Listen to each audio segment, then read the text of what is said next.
मैं सल्फ अश्विन तोकड़िया और आज हम इस वीडियो में स्टैंडर्ड 9th सोशल साइंस में सेकंड चैप्टर देखेंगे first world war and Russian revolutions.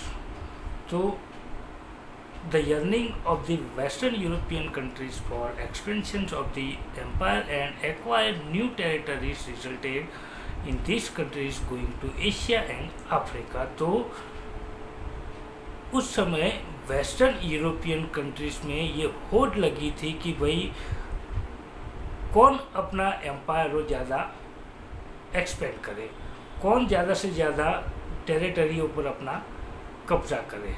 इसीलिए नतीजा क्या हुआ कि ये जो यूरोपियन कंट्रियाँ थी वो एशिया और अफ्रीका की तरफ जाने लगी इसी उत्साह में कि वहाँ पर जाकर वो अपनी टेरिटरीज अपना एम्पायर वो बढ़ाएगी। Thus, they established their colonies and expanded their rules. और इसका रिजल्ट क्या है कि वो अपनी कॉलोनीज एक्सपेंड कर सके और अपना राज वहाँ पर बना सके। Consequently, there arose a competition between a European nations to establish colonies. और इसी के साथ में क्या हुआ कि जो यूरोपियन नेशंस थे उनमें आप एशिया और अफ्रीका में ज़्यादा से ज़्यादा कॉलोनीज एस्टेब्लिश करने की होड़ लग गई। समझे ना? मीन्स कौन सा यूरोपीय देश कौन ये एशिया और अफ्रीका में ज़्यादा कॉलोनी बनाएगा, ये इनमें होड़ लग गई। This greed for colonization among Western European nations caused the economic, social and cultural ruin of Asia African countries।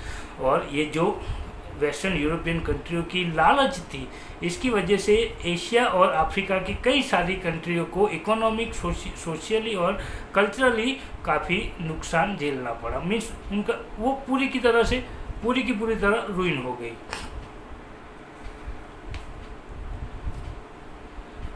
The result of this on world politics was such that the first world war, Bolshevik revolution in Russia etcetera took place. और इसका नतीजा ये आया कि first world war के हालात सामने आ गए और इसके साथ साथ बोल्शेविक रिवॉल्यूशन भी सामने आया।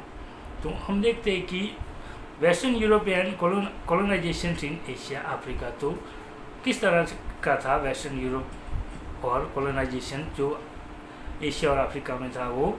तो the western Europe countries wanted to expand their empire in Asia Africa. तो सभी वेस्टर्न यूरोपियन जो कंट्री थी वो ये चाहती थी कि वो अपना एम्पायर एशिया अफ्रीका में एक्सपेंड करे। Their greed for colonisations did not spares even their neighbours countries. तो उनकी जो लालच थी कॉलोनाइजेशंस की, उनसे उनके जो नेबरिंग कंट्रियाँ थी वो भी नहीं बच पाई। जैसे कि Spain had taken control over Netherland, Belgium and Luxembourg. तो स्पेन ने नेदरलैंड, बेल्जियम और लग्जमबर्ग के ऊपर अपना कंट्रोल कर लिया। Later on some of their province were captured by France. और उसके बाद उसके थोड़े बहुत जो प्रोविंस प्रदेश थे वो फ्रांस के द्वारा कैप्चर कर दिए गए।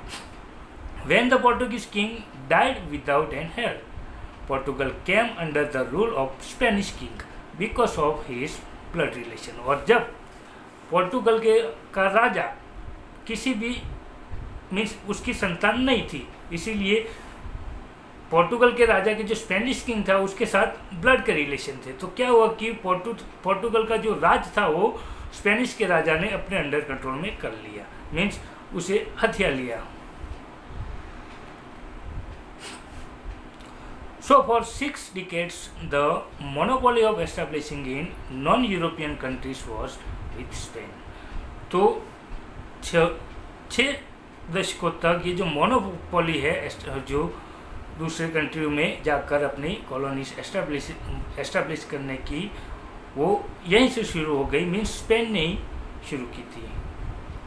Similarly Italy and German states become the victim of the greed of France and Austria. तो इसी तरह से हम कह सकते हैं कि जो दूसरे स्टेट थे, जर्मन स्टेट थे, वो भी फ्रांस और ऑस्ट्रिया की जो ग्रीड थी उसके शिकार बन गए। When the European powers were tightening their grip over Asia and African nations, many of European nations which had become free following the footsteps of England, made many of Afro-Asian nations their colonies. तो इसका तो आगे हम देखें कि European जो power था, European कंट्रियाँ थी, वो अपने स्ट्रेंथ मजबूत करने में लगी थी, किसी भी मीन्स एशिया और अफ्रीका के नेशंस के ऊपर अपनी ज़्यादा से ज़्यादा ग्रिप बनाने में वो लगे हुए थे। और इसमें से कई ऐसे यूरोपियन नेशंस थे जो बाद में फ्री हो गए, और वो भी इंग्लैंड के जो नक्शे कदम पर चलने लगे कि नहीं भाई, हम भी दूसरे देशों में जाए और अपनी कॉलोनियाँ एस्टेब्लिश करें।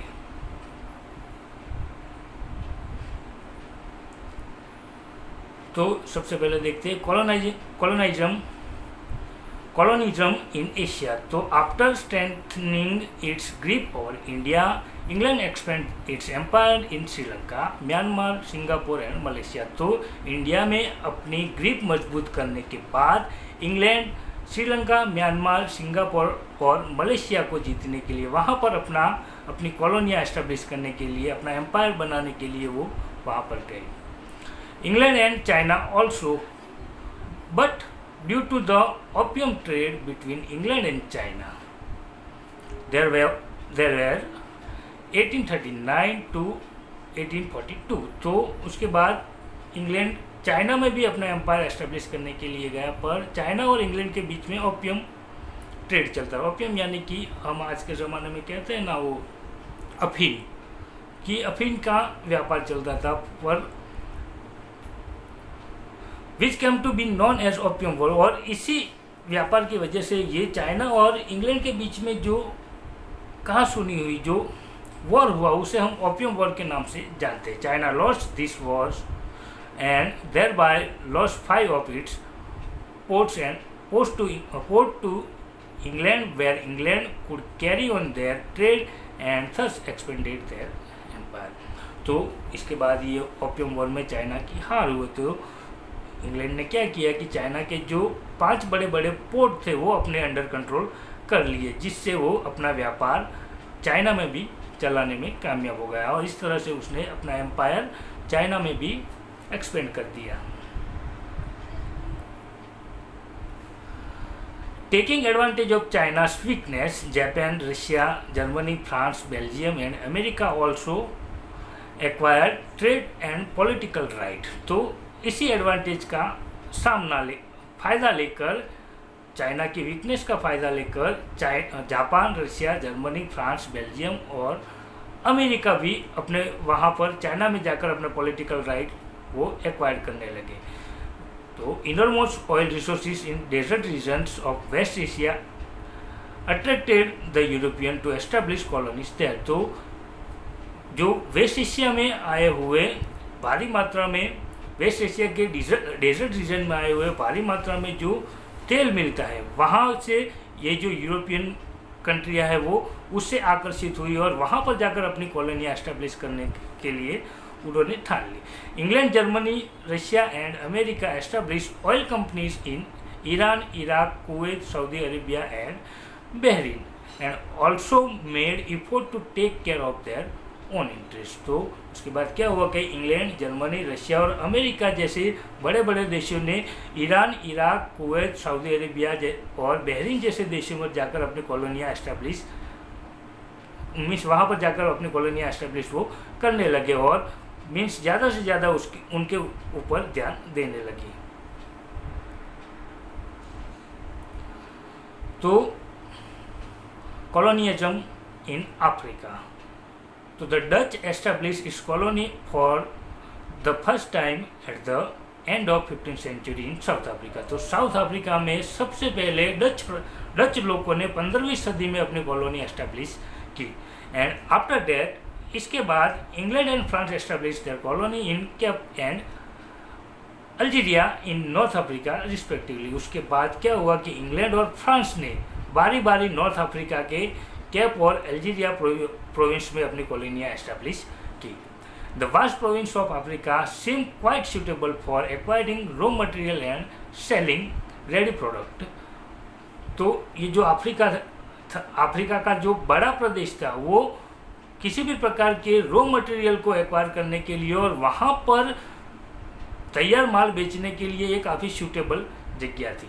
तो पोस्ट इंडस्ट्रियल रिवॉल्यूशन के पहले की बात है ये कि वहाँ से साउथ अफ्रीका में से हमें उन यूरोपियन कंट्रियों को रॉ मटेरियल मिल जाता और वहीं का वही रॉ मटेरियल वो रेडी कर कर वहाँ पर बेच सकते थे।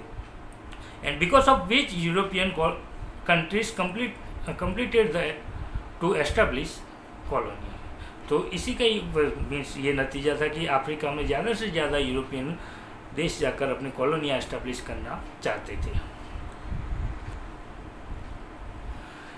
King Leopold of Belgium set the vast province of Congo and establish his rule. तो बेल्जियम का राजा किंग लियोपोल्ड उसने जो अफ्रीका का बड़ा प्रदेश, अफ्रीका का बड़ा एक देश है कॉन्गो, उसको अपने अंदर मीन्स उसके ऊपर अपना अधिकार जमा लिया और वहाँ पर रूल करने लगा, वहाँ पर अपना रूल एस्टेब्लिश कर लिया। England establish its colony in Egypt, some province of East Africa and some of South Africa. तो इंग्लैंड भी पीछे रहने वालों में से नहीं था, उसने भी इजिप्ट, ईस्ट अफ्रीका और साउथ अफ्रीका के थोड़े बड़े प्रदेशों के ऊपर अपना अधिकार जमा लिया, वहाँ पर अपनी कॉलोनियाँ एस्टेब्लिश कर ली। France establish its colony in Tunisia, Morocco and waste Africa province. तो फ्रांस भी पीछे रहने वालों में से नहीं था, उसने भी ट्यूनीशिया, मोरक्को और वेस्ट अफ्रीका के प्रदेशों में अपनी कॉलोनी एस्टेब्लिश कर ली। Germany establish its empire in some of province of east and waste Africa. तो जर्मनी ने भी ईस्ट और वेस्ट अफ्रीका के कई सारे प्रदेशों में अपनी कॉलोनियाँ एस्टेब्लिश कर ली। Italy captured the African province around the Red Sea, और इटली ने रेड सी के आसपास वाले जितने भी प्रोविंस थे वहाँ पर अपना अधिकार जमा लिया। Spain and Portugal also seize some province of Africa. तो स्पेन और पोर्टुगल ने भी कई सारे ऐसे प्रदेश अफ्रीका के थे, वहाँ पर अपना अधिकार जमा लिया। A conference for European Nations was held in Berlin. तो 1884-85 में जो कॉन्फ्रेंस थी यूरोपियन नेशंस की वो बर्लिन में आयोजित की गई। And in the midst of this competition to establish colony, और इसका मीन्स वहाँ पर ये जो कंपटीशन हो रहा था कॉलोनियाँ एस्टेब्लिश करने के लिए, उसी के लिए ही ये कॉन्फ्रेंस आयोजित की गई थी। Different African territories were divided among the Europeans. तो अफ्रीका के अलग अलग प्रदेश को यूरोपियनों द्वारा डिवाइड कर दिया गया था। Nation eight the end of the conference thus the colonial dominance of different European Nations was established over the entire Africa. तो ये जो कॉन्फ्रेंस थी उसमें ये डिसीजन लिया कि भाई जितने भी प्रदेश है अफ्रीका के उसको अलग अलग डिवाइड कर देंगे, और जितने भी यूरोपियन कंट्री है जो भी अफ्रीका में जाकर अपनी कॉलोनियाँ एस्टेब्लिश करना चाहते हैं उनको अपने हिसाब के मुताबिक कॉलोनी बनाने का मीन्स अपनी कॉलोनियाँ बनाने को दी जाएगी। जिससे इसका नतीजा क्या हुआ कि जो अफ्रीका है वो छोटे छोटी कॉलोनियों में जो यूरोपियन नेशंस द्वारा बनाई गई थी वहाँ पर मीन्स कह सकते हैं कि अफ्रीका भी यूरोपियन कॉलोनी जैसा ही बन गया था कि अलग अलग देशों में जाकर वहाँ पर अपनी कॉलोनी अपना अधिकार जमाने लगे थे। वाइल ऑन वन हैंड, और एक तरफ देखें तो the greedy Europeans nations were trying to colonies various Asian African territory. तो ये जो ग्रीडी यूरोपियन थे, ये जो लालची यूरोपियन थे, वो अपनी कॉलोनियाँ एशिया और अफ्रीका के प्रदेशों में एस्टेब्लिश कर देना चाहते थे। एंड ऑन अदर हैंड, और दूसरी तरफ देखें तो Germany and Italy had completed the process of its respective political unification। तो जर्मनी और इटली वो अपने जो पॉलिटिकल यूनिफिकेशन एक कर मीन्स वो दोनों स्टेट एक हो गए। Thus the unified Germany plunged into the competition of industrialization। तो इससे क्या हुआ कि जर्मनी और इटली दोनों एक हो गए और वो दोनों एक होकर जर्मनी बना, और इसके साथ ही वही जर्मनी इस कंपटीशन में जो यूरोपियन कंट्रियों द्वारा कॉलोनाइजेशन का कंपटीशन चल रहा था उसमें उन्होंने अपना हिस्सा ले लिया। कमर्शियलाइजेशन एंड कॉलोनाइजेशन, तो जितने भी इंडस्ट्रियलाइजेशन, कमर्शियलाइजेशन एंड कॉलोनाइजेशन वो यूरोपियन कंट्रियों के द्वारा हो रहे थे, उसमें जर्मनी कूद गया। Thus this quickly changing global phenomena had exploited some of these countries politically, economically and socially, due to which their development had stopped।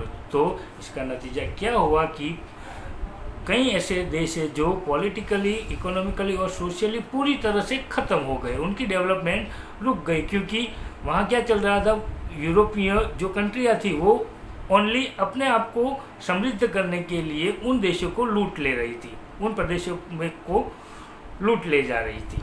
And this is led to the first world. इसी वजह से क्या हुआ कि हम कह सकते हैं कि फर्स्ट वर्ल्ड वॉर होने की भीति